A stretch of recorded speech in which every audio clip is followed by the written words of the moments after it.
Hi అండి, welcome to సాయిస్ kitchen. బాగున్నారండి మీరు? మేమైతే బాగున్నామండి.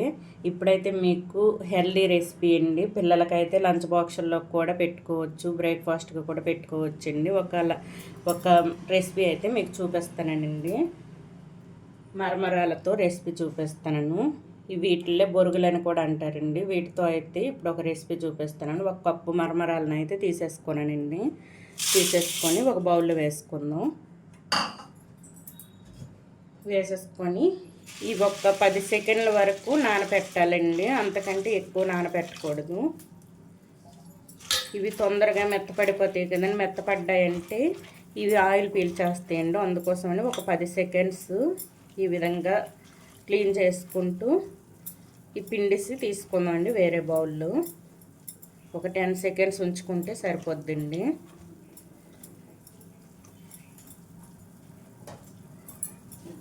చూడండి, 10 సెకండ్స్ అయితే అయిందండి. ఇప్పుడైతే పిండేసుకుందాం. ఈ మొత్తం కూడా వాటర్ లేకుండా పిండేసుకోవాలండి. కొద్దిగా వాటర్ ఉందంటే మీకైతే ఆయిల్ పీల్చేస్తుందండి. చూడండి, ఇందులో అయితే తీసేసుకుందాం. కొద్దిగా కూడా వాటర్ ఉంచుకోకండి. ఈ విధంగా మొత్తం కూడా పిండేసుకోవాలి గట్టిగా. చూడండి, ఈ విధంగా పిండేసుకొని ఈ విధంగా ఉండాలండి, జల్లు జల్లుగా మనకి. ఇప్పుడు ఇందులో అయితే మీడియం సైజు ఒక ఆనియన్ అయితే సన్నగా కట్ చేసుకొని వేసుకుంటాను. 1 కప్పు తీసుకున్నాను కదండి, అన్నీ కూడా కొద్దిగా వేసుకోవాలి. ఇందులో చిన్న సైజు 2 పచ్చిమిర్చి అండి తురుము. ఇందులోనే కొద్దిగా కరివేపాకు తురుము, కొద్దిగా కొత్తిమీర తురుము అండి వేసేసుకొని ఇందులో 1 టేబుల్ స్పూన్ వరకు అల్లం వెల్లుల్లి పేస్ట్ అండి, ఫ్రెష్గా దంచినది. ఇందులోనే గరం మసాలా 1/2 టేబుల్ స్పూన్ వేసుకోండి.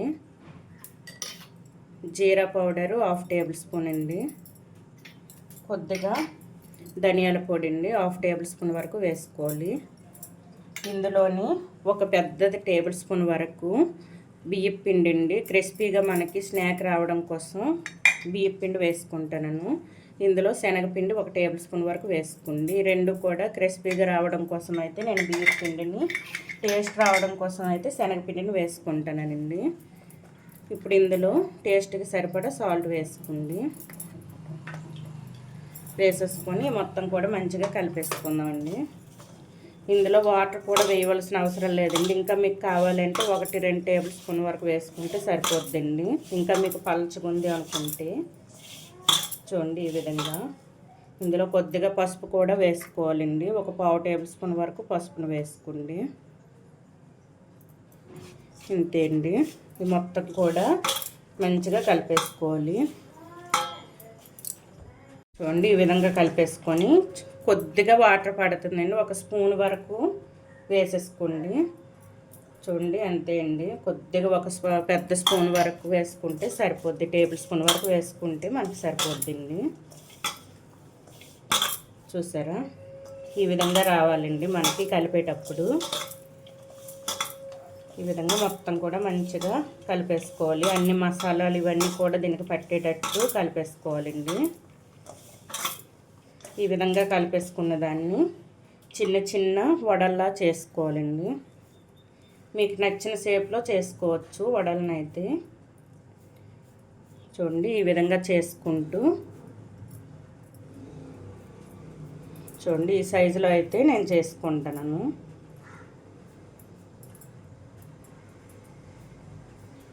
ఈ సైజులో అయితే చేసుకుంటానండి. ఈ విధంగా చేసుకొని పక్కన పెట్టేసుకుందాం.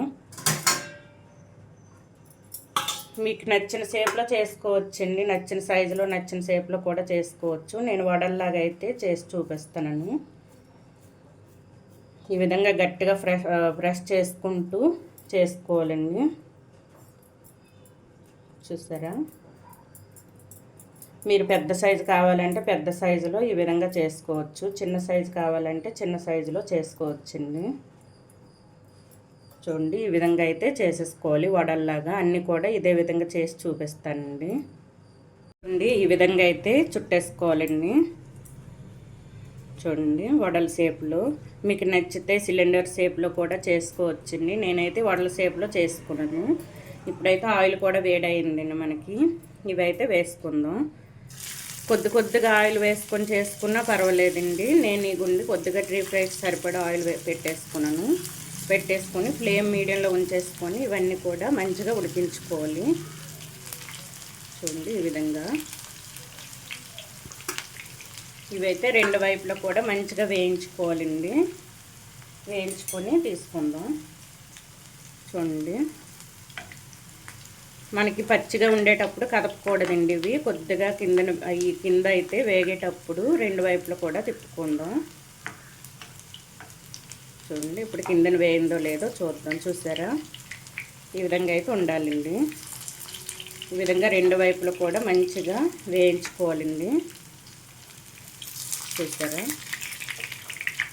ఫ్లేమ్ అయితే మీడియంలోనే ఉంచేసుకోండి. మీరు హైలో పెట్టేసుకున్నారంటే లోపల పిండి అనేది ఉడకదండి, బయటనేమో మీకు వేగొచ్చేస్తుంది. అందుకోసమని ఈ విధంగా రెండు వైపులా తిప్పుకుంటూ ఫ్లేమ్ మీడియంలోన సిమ్లో ఉంచేసుకుంటూ వేయించుకోవాలి. చూడండి ఈ విధంగా అయితే మంచి కలర్ వచ్చేంత వరకు వేయించుకోవాలండి. వీటిని లోపల కూడా మంచిగా మనకు ఉడకాలి, అంతవరకు కూడా మంచిగా వేయించుకోవాలి. ఈజీగా చేసుకోవచ్చండి రెసిపీ అయితే. ఒక 10-15 మినిట్స్లో అయితే మనకి రెడీ అయిపోద్ది. చూసారా ఈ విధంగా రెండు వైపులా కూడా మార్చుకుంటూ వేయించుకోండి. చూడండి మనకి అవి నానబెట్టేటప్పుడు మాత్రం వాటర్లో వేస్తాం కదండి, అప్పుడు మాత్రం ఒక 5-10 సెకండ్స్ వరకు ఉంచేసుకోండి. లేకపోతే అవి మెత్తపడిపోతాయి కదండి. మెత్తపడ్డాయి అంటే మీకు ఆయిల్ పీల్చేసుకుంటాయి, ఆయిలీగా ఉంటాయి. అందుకోసమని ఈ విధంగా వేసేసుకోవాలి. ఒక 10 సెకండ్స్ వరకు ఉంచేసుకోవాలండి. చూడండి ఇప్పుడైతే సిమ్లో ఉంది కదండి ఇంతవరకు. ఇప్పుడు మీడియంలో ఉంచేసుకొని వేయించుకుందాం. చూడండి ఇవైతే విడిపోతాయండి, జాగ్రత్తగా కలుపుకుంటూ వేయించుకోవాలి. ఎందుకంటే మనకి మరమరాలతో చేస్తున్నాం కాబట్టి కొద్దిగా విడుతుంటాయి. అందుకోసమని మనం జాగ్రత్తగా చూసుకుంటూ రెండు వైపులా మార్చేసుకోవాలి.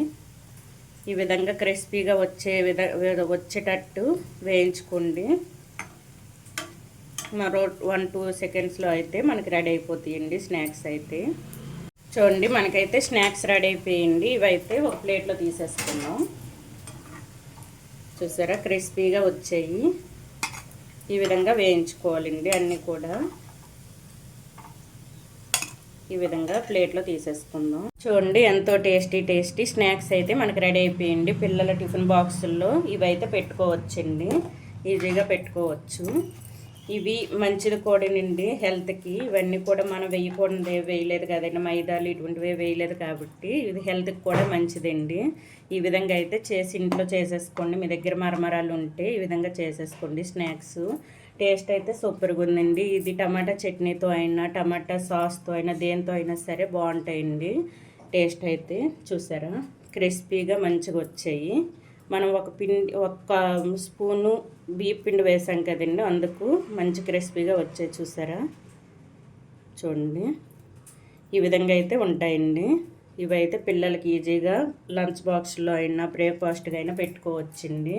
ఇది టీ టైంలో కూడా మంచిగా ఉంటాయండి టేస్ట్ అయితే. ఇదైతే సూపర్ రెసిపీ అండి. ఈ విధంగా అయితే ట్రై చేయండి మీరు కూడా. ఈ మరమరాలతో చేసిన స్నాక్ రెసిపీ కనుక మీకు నచ్చినట్లయితే అండి లైక్ చేయండి, షేర్ చేయండి, నా ఛానల్ను సబ్స్క్రైబ్ చేసుకోండి. ఓకే బాయ్ అండి.